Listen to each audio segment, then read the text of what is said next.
Hi dears, ഞാൻ സുഷ, S N college കേളശ്ശേരിയിലെ vice പ്രിൻസിപ്പളാണ്. ഇതിന് മുന്നേ കുറച്ച് വീഡിയോസായിട്ട് ഞാൻ നിങ്ങളുടെ മുന്നിലേക്ക് വരികയുണ്ടായി. അതിനുശേഷം ചെറിയൊരു ഗ്യാപ്പ് വന്നിട്ടുണ്ട്. അതിനുശേഷം ഒരു ഇമ്പോർട്ടൻ്റ് ആയിട്ടുള്ള ഒരു വീഡിയോ ആയിട്ടാണ് ഇന്ന് വന്നിരിക്കുന്നത്.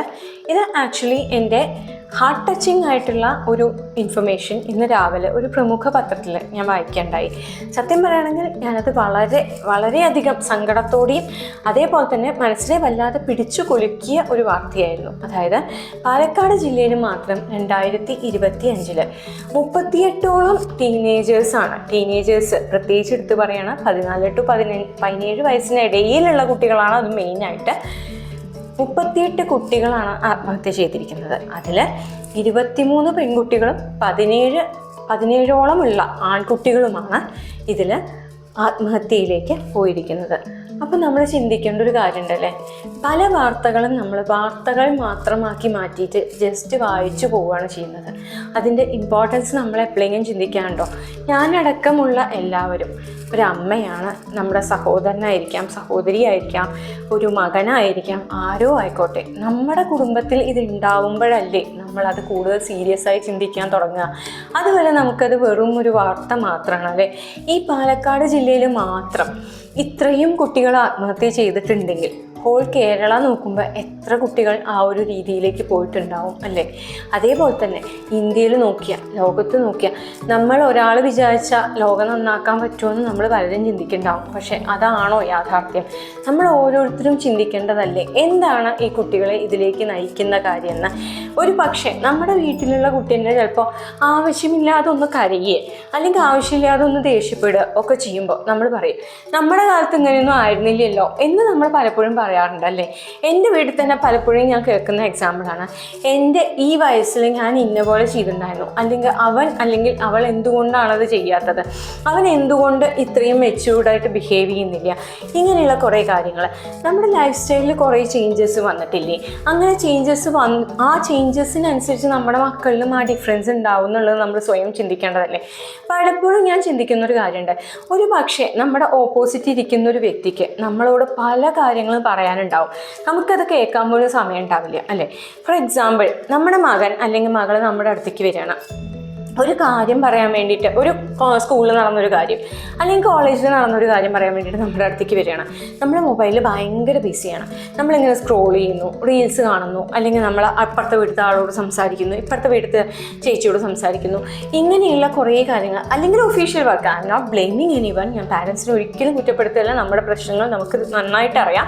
ബട്ട് സ്റ്റിൽ നമുക്ക് പലപ്പോഴും കേൾക്കാൻ ആളില്ലാതെ ആവുമ്പോൾ, ആരുമില്ല എന്നുള്ളൊരു ഒറ്റപ്പെടലിൽ നിന്നല്ലേ ഇങ്ങനെയുള്ള കുറേ പ്രശ്നങ്ങൾ നമ്മുടെ ജീവിതത്തിൽ സംഭവിക്കുന്നത്. എനിക്ക് അങ്ങനെയാണ് പലപ്പോഴും തോന്നാറുള്ളത്. ഏറ്റവും ചെറിയ കാര്യം, എൻ്റെ കോളേജിലുള്ള പല കുട്ടികളും രാവിലെ ഓടി വന്നിട്ട് എന്നെ ഹഗ് ചെയ്യാറുണ്ട് പലപ്പോഴും. ടീച്ചറെ എന്താണെന്നറിയില്ല, എന്ന് ഭയങ്കര ഡൗണാണ്, കുറച്ച് മോട്ടിവേഷന് വേണ്ടിയിട്ടാണ് കേട്ടോ എന്ന് പറഞ്ഞിട്ട് ഗേൾസ് പലരും എൻ്റെ അടുത്തേക്ക് വരാറുണ്ട്. ഇമോഷണലി നോക്കുമ്പോൾ നമ്മുടെ കേസ് തന്നെ, ഇപ്പോൾ ആസ് എ വുമൺ ഞാൻ പറയുന്നു, എനിക്ക് തന്നെ പീരിയഡ്സ് ടൈമിൽ പല രീതിയിലുള്ള മൂഡ് സ്വിങ്സും വരാറുണ്ട്. അപ്പോൾ ഈ ഒരു ടീനേജ് ടൈമിൽ ഇവരുടെ ഹോർമോൺസും ഇവരുടെ ബോഡി ലാംഗ്വേജും ഇവരുടെ എല്ലാ രീതിയിലുള്ള സോഷ്യൽ ബിഹേവിയറും എല്ലാത്തിലും ഇത്രയും ഡ്രാസ്റ്റിക് ആയിട്ടുള്ള ചേഞ്ചസ് വരുമ്പോൾ അവർക്ക് നമ്മൾ കൂടുതൽ പരിഗണന കൊടുക്കണ്ടേ? നിങ്ങളതൊന്ന് കാര്യമായി ചിന്തിക്കുക. അതേപോലെ തന്നെ മെയിനായിട്ട് നമുക്ക് വരുന്നത്, ഇപ്പോൾ ടീനേജേഴ്സിൻ്റെ ഇടയിൽ ഫിസിക്കൽ ചേഞ്ച് വരും, ഹോർമോണൽ ചേഞ്ചസ് വരും, അതേപോലെ തന്നെ അവരുടെ ബ്രെയിൻ ഡെവലപ്മെൻറ്റ് ഫാസ്റ്റായിട്ടാണ് നടക്കുന്നത്. അതുകൊണ്ട് തന്നെ അവരുടെ ബിഹേവിയറിൽ പല ചേഞ്ചസും നമുക്ക് കാണാൻ പറ്റും. സോഷ്യൽ ചേഞ്ചസ്, അവരുടെ ഫ്രണ്ട്സിൻ്റെ കൂടെ ആയിരിക്കും കൂടുതൽ ടൈം സ്പെൻഡ് ചെയ്യുക. നിങ്ങൾ ശ്രദ്ധിച്ചാൽ മനസ്സിലാവും അത് എങ്ങനെയുള്ള ഫ്രണ്ട്ഷിപ്പാണെന്നുള്ളത് നിങ്ങൾ ഇടയ്ക്കൊന്ന് ശ്രദ്ധിക്കുക. അല്ലെങ്കിൽ അവർ ആ ഫ്രണ്ട്ഷിപ്പിലോട്ട് കൂടുതൽ ശ്രദ്ധ കേന്ദ്രീകരിച്ചിട്ട് അവർ പല വഴിക്കും പോകാനുള്ള സാധ്യതകളുണ്ട്. ആസ് എ പാരൻറ്റ് നമ്മൾ തീർച്ചയായും അവരുടെ ഓരോരോ ഡെവലപ്മെൻറ്റ് സ്റ്റേജിലും അവരുടെ കൂടെ നിന്നിട്ട് ഒരു ജഡ്ജ്മെൻ്റൽ ആയിട്ടുള്ള രീതിയിലല്ലാതെ അവരെന്താണോ പറയുന്നത് അതേ രീതിയിൽ അവരെ അക്സെപ്റ്റ് ചെയ്യാൻ നമുക്ക് കഴിഞ്ഞാൽ തന്നെ പകുതിയിൽ കൂടുതൽ പ്രോബ്ലംസ് നമുക്ക് സോൾവ് ചെയ്യാൻ പറ്റും. ഇപ്പോൾ ഈ ആത്മഹത്യക്ക് മെയിൻ റീസണായിട്ട് ആ പത്രത്തിൽ തന്നെ പറയുന്നത് ഇമോഷണൽ സേഫ്റ്റി അല്ലെങ്കിൽ വീട്ടിൽ ഒറ്റപ്പെടൽ, അച്ഛനമ്മമാർ തമ്മിലുള്ള പ്രശ്നങ്ങൾ, അതേപോലെ തന്നെ നമ്മുടെ വീടിന് ചുറ്റിലുമുള്ള സിറ്റുവേഷൻസ്, ഭാവിയെക്കുറിച്ചുള്ള ആശങ്കകൾ, കോമ്പറ്റേറ്റീവ് എക്സാംസിൽ നമ്മൾ സക്സസ് ആകുമോ എന്നുള്ളതിൻ്റെ ഒരു സമ്മർദ്ദം, അതേപോലെ തന്നെ മൊബൈൽ ഫോൺസിൻ്റെ യൂസേജ്, മയക്കുമരുന്നിൻ്റെ ഉപയോഗം, പിന്നെ ലവ് ഫെയിലിയർ, അതേപോലെ തന്നെ സെക്ഷൽ അബ്യൂസ്, ഇത്രയും കാര്യങ്ങളാണ് ആ പ്രമുഖ പത്രത്തിൽ തന്നെ പറഞ്ഞിരിക്കുന്നത്. ഇതിൽ നമ്മൾ ആസ് എ പാരൻറ്റ് നമുക്ക് കൺട്രോൾ ചെയ്യാൻ പറ്റുന്ന 2-3 കാര്യങ്ങളെങ്കിലും ഇതിലില്ലേ, നമ്മളത് ചിന്തിച്ച് നോക്കുക. അതായത് ഈ ഒറ്റപ്പെടൽ നമുക്ക് കുട്ടികളുടെ ഒഴിവാക്കാൻ പറ്റും, നമ്മളൊന്ന് മനസ്സ് വെച്ചാൽ തീർക്കാവുന്ന പ്രശ്നമേ ഉള്ളൂ. രണ്ടാമത്തെ കാര്യം, മാതാപിതാക്കൾ തമ്മിലുള്ള പ്രശ്നങ്ങൾ, അത് നമുക്ക് കഴിയുന്നതും കുട്ടികളുടെ ഇടയിൽ വെച്ച് ചെയ്യാതെ നമുക്ക് പേഴ്സണലി സെപ്പറേറ്റ് ആയിട്ടിരുന്ന് സംസാരിച്ചു കൂടെ, അത് നമ്മളെ കൊണ്ട് കൺട്രോൾ ചെയ്യാൻ കുട്ടികളുടെ മനസ്സിനെ ഏറ്റവും സമാധാനം കൊടുക്കാൻ പറ്റുന്ന ഒരു പോയിന്റാണ്. കുട്ടികളുടെ ഇടയിൽ വെച്ചിട്ട് നമ്മൾ കഴിയുന്നതും അടികൂടാതിരിക്കുക, തല്ലുപിടിക്കാതിരിക്കുക, ഇങ്ങനെയുള്ള കാര്യങ്ങൾ നമുക്ക് ചെയ്തുകൂടെ. അതേപോലെ തന്നെ ഭാവിയെക്കുറിച്ചുള്ള ആശങ്ക, തുറന്ന് സംസാരിക്കുക, നമ്മുടെ മക്കളോട് നന്നായി തുറന്ന് സംസാരിക്കുക. അവർക്ക് എന്താണ് ആവശ്യം എന്നുള്ളത് ആദ്യം നമ്മൾ മനസ്സിലാക്കുക.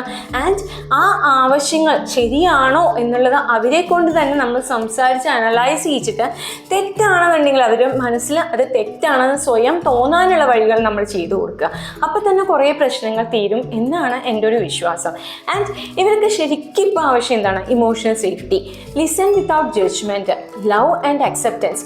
നിങ്ങൾ 14 to 18 വയസ്സായ കുട്ടികൾ, അവരൊക്കെ വലിയ കുട്ടികളായി, ഇനി അവരെ സ്നേഹിക്കേണ്ട കാര്യമൊന്നുമില്ല, അവർ ഇങ്ങനെ തന്നെ പൊക്കോട്ടെ എന്നുള്ള രീതിയിലല്ലാതെ ഒരു ദിവസം രാവിലെ എണീറ്റിട്ട് രാവിലെ എഴുന്നേൽക്കുമ്പോൾ തന്നെ മോനെ വായോ എന്ന് പറഞ്ഞിട്ട് ഒന്ന് അടുത്ത് പിടിച്ചിരുത്തി ഒരു ഹഗ് കൊടുത്തു, അല്ലെങ്കിൽ ഒരു കിസ് കൊടുത്തു.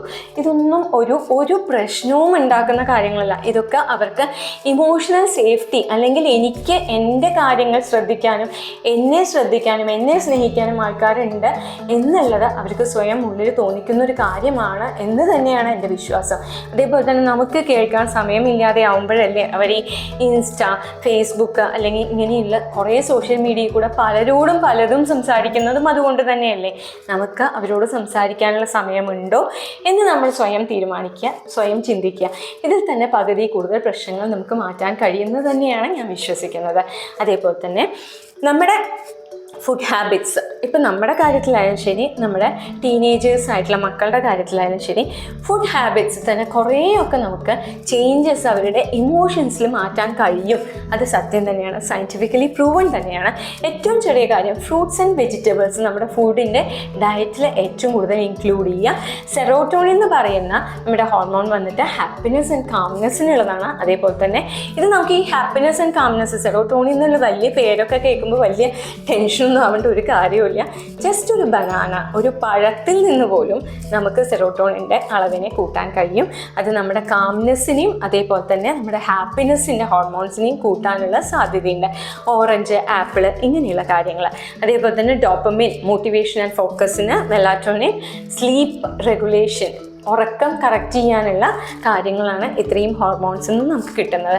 omega-3 അടങ്ങിയിട്ടുള്ള, നമ്മളെപ്പോഴും കാണാറുണ്ട് അല്ലേ ഈ സയൻറ്റിഫിക്കലായിട്ടുള്ള വീഡിയോസിലൊക്കെ കാണാറുണ്ട്, omega-3 അടങ്ങിയിട്ടുള്ള ഫുഡിൻ്റെ കൺട്രോള് അത് ബോഡിയിൽ കറക്റ്റായി കിട്ടുന്നുണ്ടെങ്കിൽ തന്നെ നമ്മുടെ ഹോർമോണൽ ചേഞ്ചസിൽ കുറേ മാറ്റങ്ങൾ നമുക്ക് വരുത്താൻ പറ്റും. നമ്മുടെ സ്വഭാവത്തിൽ തന്നെ ദേഷ്യം കുറയുക, ഇങ്ങനെയുള്ള കാര്യങ്ങളൊക്കെ നമുക്ക് നല്ലോണം മാറ്റം വരുത്താൻ പറ്റും. അതുകൊണ്ട് തന്നെ നമുക്ക് ഫ്രൂട്ട്സ്, വെജിറ്റബിൾസ്, ഇങ്ങനെയുള്ള കാര്യങ്ങളൊക്കെ. ആൻഡ് എക്സെപ്റ്റ് നമുക്ക് വേണ്ടാത്ത കുറച്ച് സാധനങ്ങളുണ്ട്. അതാണ് മെയിനായിട്ട് ജങ്ക് ഫുഡും കഫീൻ്റെ ഉപയോഗം കൂടുതൽ നമുക്ക് കൂട്ടുന്നതോട് കൂടിയിട്ട് നമ്മുടെ സ്വഭാവത്തിൽ കുറേ പ്രശ്നങ്ങൾ വരും. അത് നിങ്ങൾ സ്വയം സെൽഫായി അനാലിസിസ് ചെയ്തതിന് ശേഷം മാത്രം മക്കൾക്ക് ഇത് ചെയ്തു കൊടുക്കുക കേട്ടോ.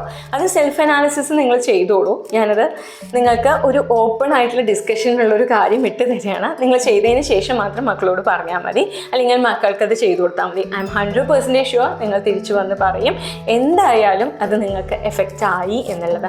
അതേപോലെ തന്നെ നമുക്ക് അടുത്തൊരു കാര്യം വേണ്ടത് പരസ്പരം മനുഷ്യന്മാരോടുള്ള സംസാരം. നമ്മുടെ മക്കളെ ശ്രദ്ധിച്ചാൽ അറിയാം, ഫുൾ ടൈം ഒന്നുമില്ലെങ്കിൽ മൊബൈലിലായിരിക്കും. നിങ്ങൾ തന്നെ ശ്രദ്ധിച്ച് നോക്കുക, മൊബൈൽ അഡിക്ഷൻ ഇല്ലാത്ത കുട്ടികൾ ഇന്ന് വളരെ കുറവാണ്. അതിന് പകരം ഫ്രണ്ട്സിനെ നേരിട്ട് കണ്ട് സംസാരിച്ച് ആ ഒരു ഇൻട്രാക്ഷൻ ഉണ്ടല്ലോ, അതിൽ തന്നെ പല ഡിഫറൻസും വരുത്താൻ പറ്റും എന്ന് തന്നെയാണ് പഠനങ്ങൾ തെളിയിക്കുന്നത്. അപ്പോൾ ഹ്യൂമൻ ആയിട്ടുള്ള കണക്ഷൻസ്, അതേപോലെ തന്നെ വാല്യൂ ബേസ്ഡ് ആയിട്ടുള്ള നമ്മുടെ കുട്ടികളെ വളർത്തുക. അപ്പോൾ രാത്രി കിടക്കാൻ കാലത്തായാൽ പോലും 1-2 നമ്മുടെ പുരാണ കഥകൾ, അത് ഏത് മതമായിക്കോട്ടെ, പറഞ്ഞു കൊടുത്താൽ പോലും അവർക്കൊരു മോട്ടിവേഷൻ മോട്ടിവേഷൻ കിട്ടും എന്ന് തന്നെയാണ് ഞാൻ വിശ്വസിക്കുന്നത്. ആൻഡ് അവരത് അറിയും വേണ്ടേ, നിങ്ങൾ തന്നെ ഒന്ന് ആലോചിച്ച് നോക്കൂ. അപ്പം തന്നെ അവർക്ക് കുറേ കണക്ഷൻസ്, അതായത് സ്പിരിച്വാലിറ്റി ആയിട്ടുള്ള കണക്ഷൻസും കൂടും. അതുകൊണ്ട് തന്നെ ജീവിതത്തിന് ഒരു വ്യക്തത വരും. ഏത് വഴിക്ക് ഞാൻ സഞ്ചരിക്കണം എന്നുള്ള വ്യക്തത ഇല്ലാത്തത് കൊണ്ടാണ് പലപ്പോഴും എന്തിന് ജീവിക്കണം എന്നുള്ളൊരു തോന്നലിലേക്ക് നമ്മൾ എത്തിച്ചേരുന്നത്. സോ തിങ്ക് അബൌട്ട് ഇറ്റ്, നന്നായി ചിന്തിക്കുക. ഇത്തരത്തിലുള്ള ഈ 38 കുട്ടികളോളം ജീവൻ ഒടുക്കി എന്ന ഒരു ജില്ലയിൽ മാത്രം പറയുമ്പോൾ ഒരു തവണയെങ്കിലും നമ്മൾ ചിന്തിക്കണ്ടേ, നമ്മുടെ വീട്ടിൽ ഇങ്ങനൊരു സിറ്റുവേഷൻ ഉണ്ടായാൽ എന്തായിരിക്കും നമ്മുടെ അവസ്ഥ എന്നുള്ളത്. തകർന്നു പോയില്ലേ? നമ്മളെല്ലാവരും ജീവിക്കുന്നത് ഒരു പരിധി വരെ നമ്മുടെ മക്കൾക്ക് വേണ്ടിയിട്ട് തന്നെയല്ലേ. അപ്പോൾ ഒന്ന് നന്നായി ചിന്തിച്ച് ആലോചിച്ച് അവരെ എങ്ങനെ പുതിയൊരു ലോകത്തിലേക്ക് അല്ലെങ്കിൽ പുതിയ ഒരു ലക്ഷ്യത്തിലേക്ക് എത്തിക്കാൻ പറ്റുന്ന നമ്മളെല്ലാവരും ഇരുന്ന് ശ്രമിച്ച, as A teacher and as A parent നമ്മളെല്ലാവരും ഒരുമിച്ചിരുന്ന് ശ്രമിച്ചു കഴിഞ്ഞാൽ നമ്മുടെ മക്കളെ തെറ്റിലേക്ക് എത്തിക്കാതെ ശരിയായ വഴിയിലൂടെ നയിക്കാൻ പറ്റില്ലേ എന്ന് നിങ്ങൾ പാരൻസ് ഒന്ന് ചിന്തിക്കുക. ആസ് എ ടീച്ചർ ഞാനും ചിന്തിക്കുന്നുണ്ട്. നമുക്ക് എല്ലാവർക്കും ഒരുമിച്ച് ജേണി കണ്ടിന്യൂ ചെയ്യാം. അതുകൊണ്ട് തന്നെയാണ് ഞങ്ങൾ നേരത്തെ പറഞ്ഞ പ്രാണ എന്നുള്ളൊരു പ്രോഗ്രാം ഞങ്ങൾ മുന്നോട്ട് കൊണ്ടുപോകുന്നത്. ഇത് ബ്രീത്തിങ് എക്സസൈസിലൂടെ നമ്മുടെ ഇമോഷൻസിനെ എങ്ങനെ ചേഞ്ച് ചെയ്യാം, കൺട്രോൾ ചെയ്യാം എന്നുള്ളതും, ഫിസിക്കൽ എക്സസൈസസും, അതേപോലെ തന്നെ മൈൻഡ് കാമാക്കാനുള്ള സെർട്ടൻ മെഡിറ്റേഷൻസ്, ഇതെല്ലാം ഇന്നത്തെ കാലത്ത് നമുക്കത് അത്രയും അത്യാവശ്യമാണ് എന്ന് പൂർണ്ണമായി മനസ്സിലാക്കിയിട്ട് തന്നെയാണ് ഞങ്ങൾ അതിലോട്ട് എത്തിച്ചിരിക്കുന്നത്. അപ്പോൾ നിങ്ങളുടെ സപ്പോർട്ടും നിങ്ങളുടെ ഐഡിയാസും കൂടി കുറച്ചതിൽ ഇംപ്ലിമെൻ്റ് ആയിക്കഴിഞ്ഞാൽ we can make A better future. നമുക്കൊരു പുതിയ തലമുറയിൽ ഉണ്ടാക്കാൻ പറ്റുമെന്ന് തന്നെയാണ് ഞങ്ങളെല്ലാവരും വിശ്വസിക്കുന്നത്. നിങ്ങളെല്ലാവരുടെയും സപ്പോർട്ടായതിന് ഞങ്ങൾക്ക് ആവശ്യമാണ്. Thank you all.